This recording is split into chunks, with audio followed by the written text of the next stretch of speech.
They're watching how you hold your body and your posture. They're feeling the energy that's rolling off you. And so if you are able to really model for them what making hard decisions looks and sounds like and put language to it, they are going to be part of your team and part of your collaborative problem-solving unit. Welcome to Transforming the Toddler Years, the podcast for conscious parents, caregivers, and educators who believe tantrums aren't terrible. They are powerful opportunities for connection, growth, and learning during the first 5 years. You'll explore how to use intentional language to raise calm, confident, and deeply connected kids, because the way we talk to kids becomes how they see themselves and engage with the world. Hi, I'm your host, Cara Tyrrell, classroom teacher turned parent educator and teacher trainer. Are you ready to nurture your children's mind, body, and spirit? Welcome, Toddler Tribe. Let's transform the toddler years together. Okay, Toddler Tribe, I have a special treat for you today. Ever heard of Hunter Clarke-Fields, best-selling author of Raising Good Humans Every Day, and the Raising Good Humans Journal? Well, you may have, because she was on our show a while back. But the amazing thing about podcasting is that we often get to swap guest spots. And so I was also on her show, the Mindful Mama podcast. And today we are playing that episode for you. It is such a special treat and such an honor, actually, to have somebody like Hunter say, would you like to have the audio of that episode so that you can share it with your listeners as well? And so that's what we're doing today.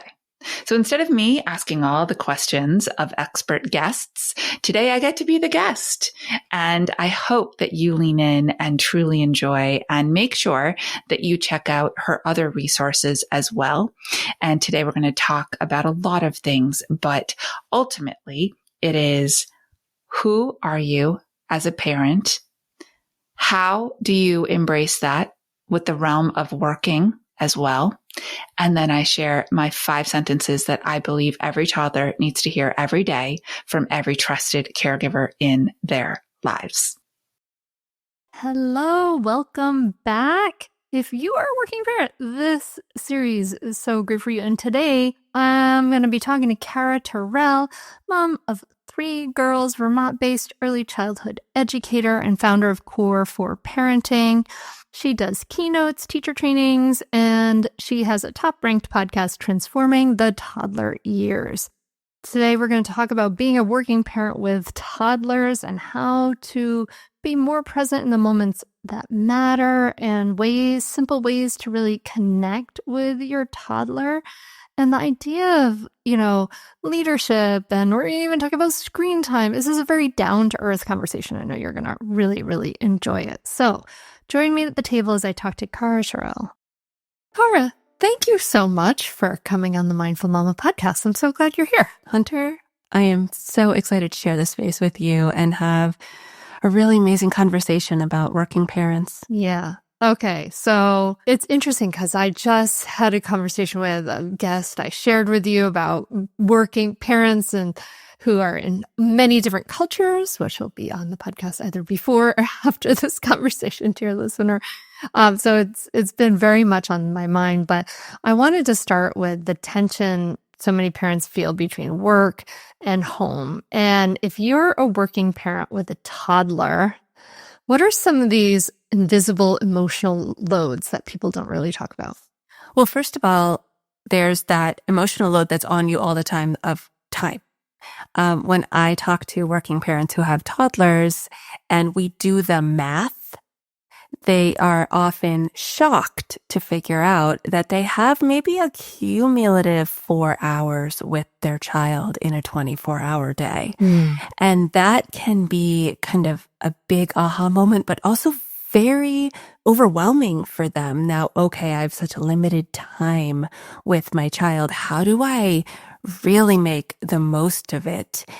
And then the other thing that I hear a lot of, Hunter, is kind of this human default setting that when we're in one place doing the thing, so when we're home and we're parenting, our brain automatically pulls us to those tasks that we left at work. And when we're at work, our brain is automatically wondering what's going on with our kids. And so it's very hard to really separate for our own being and our own mindsets where we are, who we're with, and just really giving them that attention. Yeah, you're talking about being present, right? You're talking about that mindfulness piece of I am practicing to be fully in the present moment, which is, of course, simply said, but not easy to do. Yeah. And then all of these sort of lingering to-dos pulling at you, I imagine, et cetera. Yeah. Yeah. I know what that feels like. I know what that feels like too. And, I'm going to take us back a second, well, a lot of seconds. When I had toddlers, I was teaching preschool. And so I was with toddlers all day long. Oh, no. And then coming home to toddlers as well. And it was so interesting to me to be kind of my own test subject because who I was in both settings were very different people. I was with the same population, but when they were mine, it was such an interesting space where I held myself to a whole different standard that was just not attainable. And I want parents to understand that your brain is, especially with everything that you are absorbing through the books and through the online resources and all the TikToks and the Instagrams, you are just trying to do something and holding yourself to a standard that is not feasible.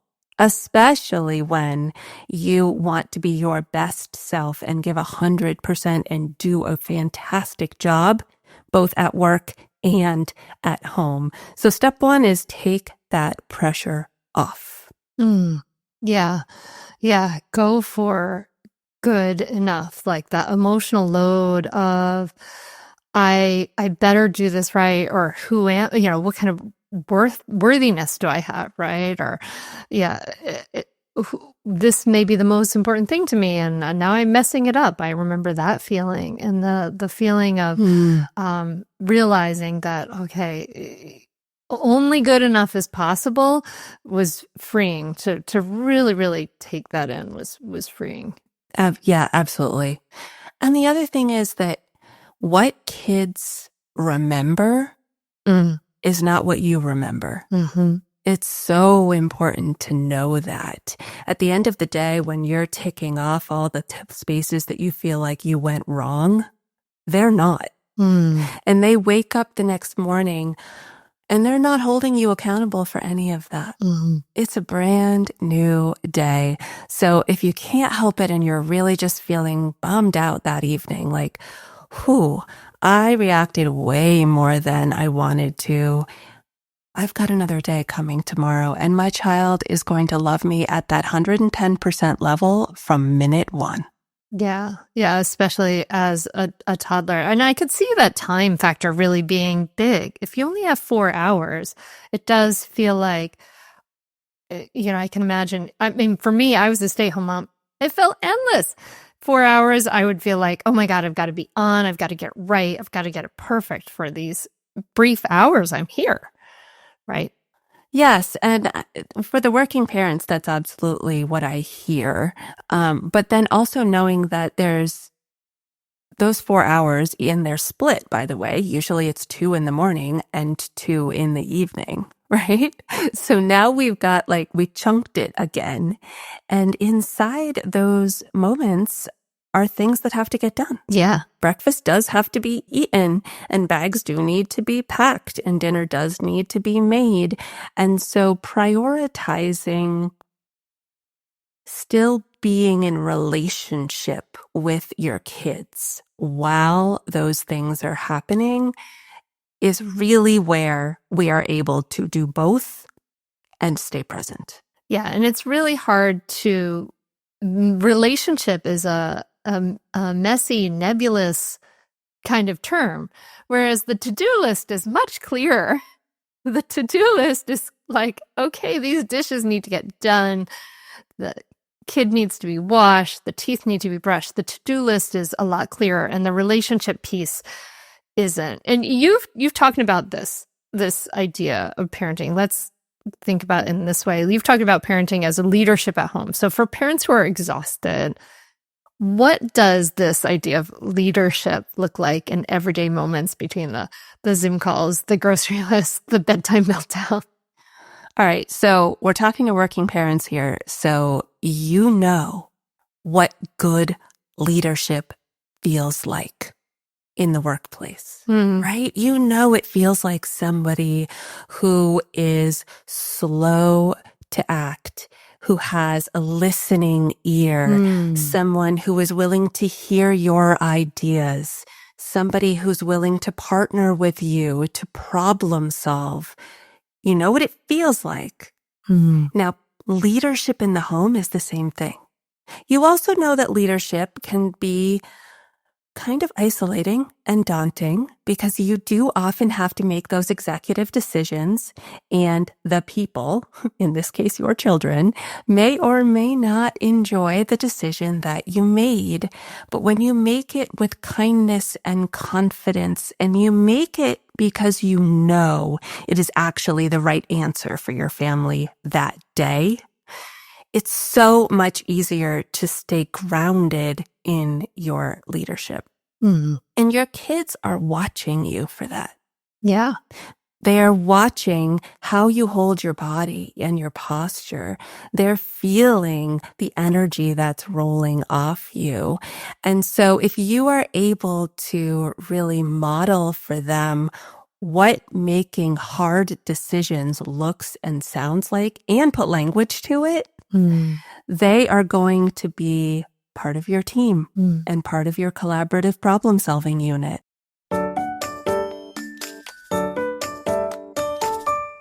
Hey, Mama, did you know there are 5 skills that your child needs to practice to be truly ready to go to school, to be a good friend, a good student, and develop a lifelong love of learning?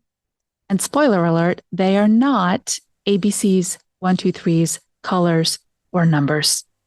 Are you enrolling your child in a twos program or a preschool for the first time? Are they already there going to daycare or preschool? And the teachers are saying that they're, quote, struggling, maybe even sending home some incident reports?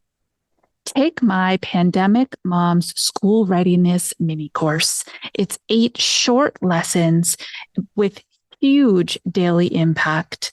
The link is in the show notes. And if you DM me on Instagram, I'll give you a cool promo code for 50% off. You are raising world-ready kids who will change the world. And that means that they need to be school-ready as well. Once they are not with you all the time, that's where they're going to spend the majority of their time. Learn the 5 executive functioning skills they need for success in school and life with my mini course. Like, I'm listening to you, I'm hearing you, and I'm making a decision that I'm making for the best of everybody. Even if it's something you may not like, but that idea of my parent really sees me and cares about me. That's the same thing as that we want in a workplace. Like I'm being seen, I'm being heard, I'm being respected, and the ideas are being considered. Yes, and 2 people can have different opinions, and it's okay. Yes. I think that what happens when we are in overwhelm as parents with little kids and our brain is on all the places is that the overwhelm takes over to the point where we actually auto disconnect. And that's the opposite of what we were going for. So if we are able to say to ourselves, in this moment, I'm incredibly overwhelmed, and then tell them, yes, small human I love so very much, I am overwhelmed right now. My body is tensing up. My fists are clenching. My heart is racing. And I need to make a decision, but I'm not quite ready. I need to move through my overwhelm first. I don't think there's anything more powerful. Asking a 3-year-old to take a deep breath and calm down, there's a time and there's a place for that. But showing that you are someone who also feels that way and it's not a good feeling in your body is far more powerful. I couldn't agree more with you when you say that, and parents ask me that all the time, and I talk about naming the feelings that you're having, describing them just as you did, the physical symptoms of the feelings, of the stress, etc. And parents really worry about, I don't want to put my feelings on my kid. I don't want to make my kid responsible for my feelings. And what I say to that and what I observe is that your kids already know something's up because they have amazing BS detectors, right? They know this. They know something. So I think it would feel safer to have a parent calmly say clearly what is clearly happening and name it than to have it be this unspoken threatening thing. Yes. And we don't give kids enough credit. They are capable of so much more emotional gymnastics than we know. And here's why. As adults, we are brain keepers. The minute we have a feeling, an emotion, we go directly to our cognitive brain to try to solve it. Kids don't do that. Kids are feelers. They're in their hearts all the time. And so the minute they have a big feeling, they feel it. And so it can be really wonderful when you get out of your head and let what you're feeling come out of your mouth. They will show up with empathy and compassion that you didn't even know they had in the moment. And now what have you done? You have re-anchored the connection and the two of you can move forward to try to solve the problem. Yeah, that's beautiful. I love the way you explain that.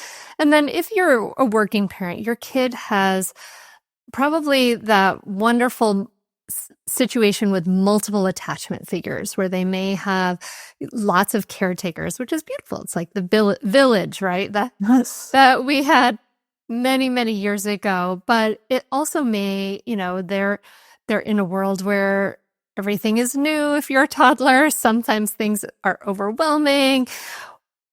For working parents who feel rushed or short on time with their kids, what's one small daily ritual that can make a difference, helping their child to feel grounded? I tell parents to build 5 minutes of time before they absolutely have to leave the house. And ideally 10, but if 5 is all you have, when you get home at the end of the day. That is child-led. And there's 2 reasons this is really powerful. One is to get out the door in time, you have to do all the things. Well, if you spend all your time in power struggle trying to get them to do the things, you leave the house in an emotional state that nobody wants to be in. If they know that their routine is that when that timer gets set for those last 5 minutes before we get in the car, they get to choose the book, the puzzle, the activity, whatever, the play-doh, whatever it is just you and them and they're leading the play. So you're creating connection before you leave the door. And in those times, you can have conversation. right? You can be playing while saying things like, I know Miss Tracy is very excited to see you. She just became your teacher a few days ago. It must be a little overwhelming to get to know somebody new, right? So you are still scaffolding those relationships that you just talked about, but you are doing it through the safety of the nurtured relationship that you have with your child while giving them the control for 5 whole minutes. So you're meeting that need for autonomy. You're meeting them in their world, which is a little slower, and then using the language of play, which is the language toddlers speak, right? Yes. And then on the other side of the day, knowing that they're going to be more depleted, right? They've used a lot of their energy and resources to get through. They've been keeping it together, maybe. Yes, I know. And so what I find when I talk to toddler parents is they say things like, the minute we get home, they're a puddle on the floor. Like, yeah, they are. You're right. So if that's going to be the reality anyway, that they need a space to just let it all out, well, then give them the space to do it. When we get home, those first 10 minutes are yours. What does your body feel like it needs today? Does it need to run and play outside or jump on the trampoline? Does it need to do some coloring? Does it need to do some reading? What are you feeling you're needing to do right now at the end of a long day? And now you're teaching them some self-soothing and some self-regulation strategies and how to listen to their body. We're so busy that even as adults, we don't stop and listen to what our bodies are telling us. We just keep pushing through. So if we could break that generational cycle, I'd call it a win. Yeah, that would be nice. And it's nice to have some freedom and some space and some openness. I love this idea for these anchors of, it's kind of like special time, right? Or I'm here, you can lead. That mindful special time. I'm just paying attention to you. We got all the stuff done. I'm thinking about the parents who are like, oh my God, I'm always late. But hack your timers to set them early. But I think that could be really, really grounding. And how nice to leave in such a nice way rather than they're screaming because you're forcing the shoes on them or whatever it is. Absolutely. Yeah, those days were not fun. We had many a moment where I said, well, I guess you're getting in the car barefoot. And I live in southern Vermont. Yeah. We had the I'm putting your clothes in the bag, this baggie, and we're going to school in your pajamas day. That only happened once though. So that was nice. Wow, that is amazing. There was a little like, oh, here I am. I have to change my clothes in my preschool classroom. Oh, and to that end, I really just feel like parents need to follow what feels right in the moment, right? Is it really the end of the world if your child shows up in their pajamas? It's not. If that meant that you had a peaceful exit from the house, okay. I think we were talking earlier about how we hold ourselves to such high standards. We hold our kids to really high standards too. And okay, one day they were able to put their shoes on all by themselves, yippity-doo-dah day. That doesn't mean it might be the case every day. Just because they do something once doesn't mean I can now expect it all the time. We are in flux. And we have to show flexibility if we expect them to show flexibility. Yeah. That was a big mistake in thinking I had. I was like, oh, now you're going to put your pants on by yourself forever. Wrong.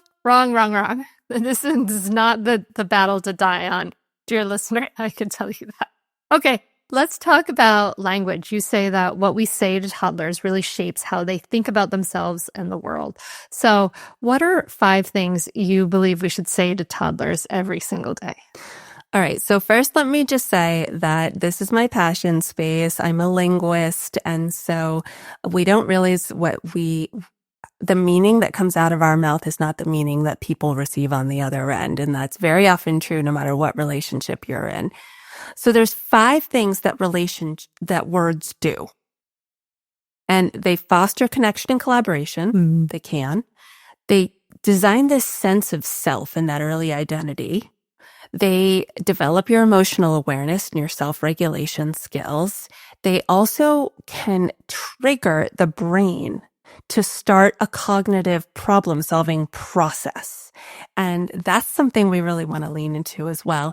And then words empower early choice making and ownership of those natural consequences. And who doesn't want kids to own that? So 5 things we need to say to them every day. And please know this is in a positive light or a negative moment. They can be used in both. Are, I hear you. Mm-hmm. I hear that you would really like that cookie, right? You're not going to give it to them, but you can hear that they want it. That acknowledgement they crave, that we all crave. We all want to be acknowledged. We don't want to be, yes. Yes, absolutely. We all want to be acknowledged. I believe you. This one is really powerful because not only do we want to be acknowledged, we want people to believe us. What's coming out of our words, out of our mouths feels true. And even if it's not. So if I have a little kiddo who is saying to me, my daddy's truck is blue, I'll say, I believe you. Mm. I saw your dad's red truck pull up yesterday. I corrected the color, but I didn't correct the child. That's confusing to me. If I say, I believe you, and I saw your dad's red truck, aren't I being like kind of weird and contradictory in that moment? Well, think about the opposite strategy. I could say, no, your dad's truck is red. So now I've negated them. They don't know their colors yet. You know, they're just this little tiny toddler who doesn't know. And so if I negate you and I start my sentence with no, you're automatically on the defense. And then I can't have a further conversation with you because now you're going to be emotionally blocking me. I guess I would feel like I would worry that if I said something like that, then I'm not being trustworthy. You know what I mean? That I'm kind of like saying something that's untrue. When I say, I believe you, that the truck is blue, red, or whatever. And then maybe I would say something totally different, like, oh yeah, was it loud to ride in your dad's truck? Or something like that. I don't know. I would direct the conversation in a different direction. But I can understand how I believe you might be. Maybe I object to this particular instance of I believe you, but I imagine there are lots of good instances to use it. Yeah, there are very many, and they just want to be believed. And I don't feel like kids. I mean, this is a perfect example, Hunter, of how you, as a well-educated, learned adult, went straight to your cognitive brain and said, this doesn't seem right. Let me see if I can solve it. But they're not there. And they will eventually be the one who says, oh, hey, my dad's red truck just got here, because now they're going to learn their colors. And in that case, I say, I agree with you. And that's another one that our kids need to hear us say every day. I agree with you. I imagine that one's pretty rare in a toddler's life. I agree with you. I agree with you. And you can agree with them on all kinds of different things, even if they were essentially part of the plan. So toddlers are really famous for just like shouting out information, right? And so you'll be eating lunch and they'll say, after lunch, it's nap time. And that's a great opportunity to say, I agree with you. After lunch, we do go down and have a rest. And so you can slip these in places where you're just going to be having normal conversation anyway. Okay, I like it. Yeah, and that would feel very empowering to me as a toddler, I imagine. Yeah. And then the fourth one is, I trust you. And we want to feel trusted. We want to feel that, and all these 4 things really encompass, I love you, which is what we tend to say, right? We tend to say, I love you, I don't know how many times a day, and that's wonderful. But when you say these other 4 phrases, you're actually connecting inside that identity that you're building in them in a way that makes them feel comprehensively loved instead of just told that they are loved. Yeah, it's more specific. And that feeling that I trust you, that's wonderful, because I imagine that would lead to wanting to feel trustworthy later. At some point, a lot of us are going to explain to our kid, like, hey, when you tell me X and it's not true, it makes it so I can't trust you, right? We have this conversation, right? We kind of all have this conversation as parents. And so if you've already established the feeling of I believe you and I trust you, and that all those good feelings that go along with that, then you're really priming your kid to want to be trustworthy. You are. And, this one is really especially powerful for toddlers because they also, like they tell you random odd things, they also make promises without potentially expecting to keep them. So, yeah, they don't understand the hope. Right. They're like, oh, no, I'll clean up in 2 minutes. Promise. 2 minutes. Promise. And this is a great opportunity for you to say, I trust you. I trust that in 2 minutes, you are going to clean up your toys just like you said you would. And you're building that action that goes along with the words. Okay, so what happens when 2 minutes goes by, 5 minutes goes by, and they don't clean up their toys? Yeah, I mean, when the 2 minutes is done, I'm the one to pop in and say, oh, 2 minutes is over. I remember you said in 2 minutes, you would pick up your toys. Would you like to do that all by yourself? Because we want to feed the independence beast if that's there and that's in them. Or would you like me to help you? I am not setting them up to always have to do everything by themselves. What I want is to get to the other side of the cleanup so that we can celebrate it. You said you would, and you did. I know I can trust you now. I love this. I love this sort of setup. That's so great. All right. So this is the language that we can use. I trust you. I believe you. I agree with you. I got 3 of them. Hold on. Cara, help me. Cara. I hear you. I hear you. And I love you. I love you, of course. I love you, of course. Yeah. And I love you. I want you to use on both sides of the token as well. Like you are allowed to say things like, I'm feeling really frustrated right now. I don't love your choice that you're making, but I love you so much. You can still build it in the moments where you're in a potential power struggle zone. Cara, so many parents rely on screens to get through the day. And sometimes it's the only way for a working parent to take a shower or finish a work call. But we're also seeing the research on how certain platforms erode attention span and lead to more dysregulated behavior for kids. So how can parents strike the balance of this technology without shame? Yeah. Well, step 1 is you have to decide in your household what is the amount of technology that you're going to use in a day, and then release whatever shame you think you should have around it. Because we know that as the COVID epidemic came and left us, we had kids who were primed to believe that screens would be in front of them more than we had originally wanted. And so, there's some backtracking that had to happen there. But one thing that I always tell parents to tell their kids is technology is a tool. It's not a toy. And when you say that to them, then you can say to them what it is you're using it for. Technology is a tool. I need 30 minutes to do the dishes and take a shower. And so here you can use this tool for 30 minutes so that I can get done what I need to do and I can come back and be with you again, or can reconnect with you again. Because when kids have a belief system that it is a toy or it's entertainment, they're just going to seek more and more and more of that. We all do. But when they know there's finite limits around it and there's a purpose behind the use of it, we have a better entryway to be able to have more conversation around it. And I actually just read just a very, very scary statistic that our youth today are on par to spend more than, oh my gosh, what was the number?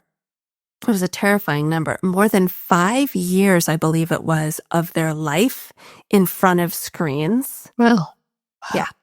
And that's not just here, watch a 20-minute show, right? Their lives are being designed to be screen oriented, with school being part of it as well. And so creating those limitations in your household, owning what that's going to be, picking the time of day that it happens every day, so it's very predictable. And at 10 in the morning, if it's a weekend, you can say, oh, you really wish that you could have your show. You know your show happens at 5:30 p.m., right? That it's a place and it's a time in your home. And if you can do this bordering, then you have a fighting chance to raise a kiddo who is capable of managing their own screen impulses. And that's really the goal, because they're not going away. no, that's true. And on the other side of it, I don't know if you heard this, listener, but I did the episode interviewing my 18-year-old daughter. It came out recently in May, and she actually thanked me for having limits on her screen time when she was little. And she has shown herself able to limit her technology. She took TikTok off her phone at some point a number of years ago. So what Cara's saying is borne out by my experience. Anyway, it's really, it can be hard. And I imagine there are parents listening, that, have gotten it stuck into a tech heavy routine, whether it's from the pandemic or it just was making things easier at a hard time, even though it can make things harder in the long run. So for those parents who may be stuck in a tech heavy routine, where can they begin to make some small sustainable shifts to scale it back? Well, again, we're talking about working parents here, right? And we know that they have a limited amount of face time with their kiddo in a day. And so I would start right there. I would pick that percentage of that morning routine that you are using a screen, and I would cut it by 50%.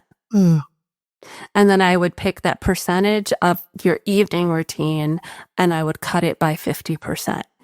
Kids can tolerate a 50% cut.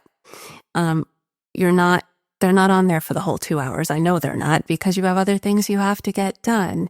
And if screens have become part of your mealtime, that's the first place to remove them from. Yeah. Because if you're seeking connection, you want to have that clean and clear area around you to connect. Yeah, I agree. I love these.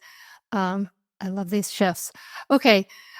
A lot of working parents are carrying guilt. You're missing moments. You might be distracted. You might feel like you're not doing enough. How do you help parents reframe this guilt into something more constructive? I'm a huge believer in I am affirmations and designing your own. And your I am affirmations come from a place of your deep goals and your deep why. Why did you choose a career? Well, there was a really good reason for it. And so tap into that, and when I was a preschool teacher with preschoolers, I had to do that myself. I am someone who values little people and being a change maker in the early years of their life so much that I choose to do this during the day, and I choose to do it at home as well. And so when you anchor yourself in a really strong statement, reminding yourself why you do something, you show up better, and it releases those little demons that are trying to get through and tell you stories that aren't real. I am someone who loves my children so much that I choose to be fully present for the next 5 minutes while they decide what we're playing, right? And it also keeps you grounded moment to moment. And the last thing I'll say on that is I really want people to understand where they are that day is good enough. And I say to people all the time, you are the exact right parent for your toddler today in this moment. You might show up differently tomorrow. You might have shown up differently yesterday, but how you're showing up right now takes thought and intention. And if you are doing that, then you're the exact right person right now. Yeah, I love that. And the affirmations, I think, are so nice because our brain's default setting is negativity bias, right? Like that's just a human default setting. So your brain is naturally, of course, gonna like notice the mishaps, notice the things I didn't say so well, or notice the bad day, or notice the lack of energy, notice the distraction. Of course, we're going to notice all that because that's just how the brain works. So to actively train your brain to, I am choosing to model a healthy, balanced life for my kid. I'm choosing to model contribution to the world. I'm choosing to be present in this moment, right? Is to actively practice what you want to grow stronger, which is so great. And also joy. Yeah. We chose to have kids for moments of joy. And they won't always be that, but we can find those pockets of peace and those pockets of joy if we prime ourselves with those mindset shifts before we go into moments of connection, before we go into the bed and snuggle down and open the book. And the way that shifts your energy is totally palpable to them. And they'll sink down even lower into it. And that moment will become an even stronger relationship builder. Yeah, I love that. Okay, so just let's shift for a second to think about the bigger picture. Here in the United States, working parents get so little support compared to other countries. It's crazy. If you could maybe wave a magic wand and change one thing about how our society supports or doesn't support working parents of toddlers, what would it be? Oh, this one. I get one thing. I would really support, if I could wave my magic wand, it would be that teachers and parents would get to hang out together. That they would even get some of the same training and professional development, because this thing called teaching is actually the parents' first job, and it starts at birth, right? Parents are their kids' first teacher. And so if the education system and the parenting paradigm became a team. Oh, wouldn't that be amazing? They could lean on each other and they could just understand so much more about who that little human is. And I just think that kids would bloom way sooner as far as all the school readiness skills. Yeah, if I could put, mindful parenting into schools for parents of 0-year-olds, right? Like, and then 1-year-olds and 2-year-olds. Imagine if parents could just go every year to school and refresh on some, parenting skills to lower reactivity, to communicate more skillfully. That would be amazing. I love that vision. Wow. That's really cool. Yeah. And I mean, never, as you said, this is a really unique time in our history as a country, and education looks like it might be completely renovated. So what an amazing time to champion a big change. Yeah. I like that idea. Okay, so let's leave on this. when you're working with a tired, worried parent who's in survival mode, what's one thing you tell them to remind them that what they're doing matters? When I'm working with people who are in survival mode, the first thing is I tell them all the things that I say to tell to toddlers, right? And then I want them to know that their kids are not going to remember what they said that day. They're not going to remember that the plate didn't get put in the sink.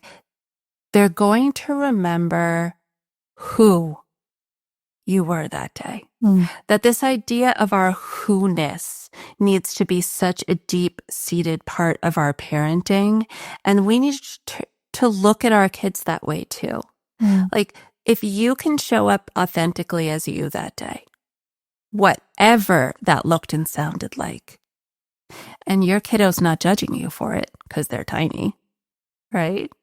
Then your child can show up however is their authentic self that day, and you're not going to judge them for it either. And so who we are raising, the qualities and the characteristics and the values and the morals, those are our North Star. Those guide us to get through every day. The rest of it is actually very unimportant. And it won't even play on our memory. I mean, you and I are there. Yeah. Right? We can look back and we can handpick a few of those, wow, okay, major meltdown, had to leave the restaurant, everyone was looking at me moments. Sure. But mostly when we teleport back, I'll speak for myself. I experience memories of those loving, connected, joyful moments where I watched my children step into the next best level of themselves and knew that all the hard work that I put in that felt kind of like a failure day after day after day was the reason they were ready to do it. And love that you point out the authenticity of being yourself, not this perfect role of like the perfect mom or dad, not the role, right? Not this someone who never makes any mistakes, right? Because who can connect with a role but a real human, imperfectly imperfect person? Yeah, that's where it's at for sure. I'll just share, if you don't mind, my culminating moment. I have a 20-year-old and a 22-year-old, and they say it takes a lifetime to get all that back that you were looking for. And it's kind of true, everyone, dig in your heels, get ready, but it comes eventually. And so I got a text she was 21 at the moment when she moved away, my 21-year-old. And it's this absolutely beautiful text. And it says, "Thank you for always letting me be who I needed to be when I needed to be her. I am who I am today because you let me do that." Oh my God. That's awesome. That's awesome. Yes. Many, many tears that day. Yeah. Good tears. And that's like showing up with kindness and curiosity, right? Letting that openness, that acceptance to say, who are you today? And let me accept and be curious about who you are. That's so beautiful. I love that so much.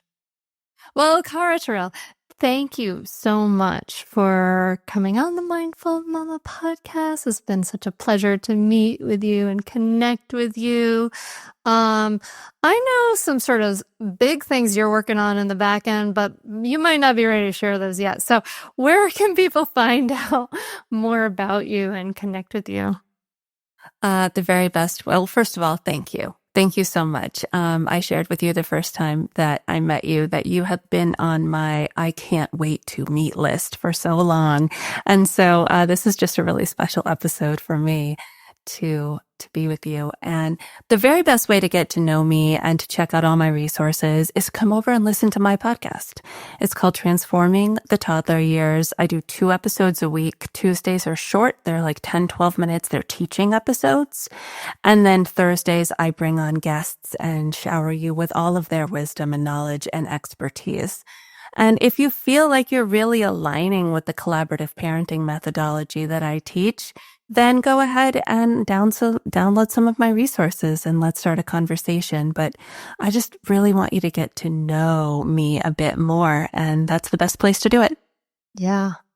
I love talking to a podcaster because you're already listening to a podcast. So you can just go listen there. This is so wonderful. This has been such a pleasure. I really, really appreciate it. I appreciate you and your perspective and everything you bring to it. So thanks for being here. Thank you. Until our next episode, stay mindful and proactive as you transform the toddler years.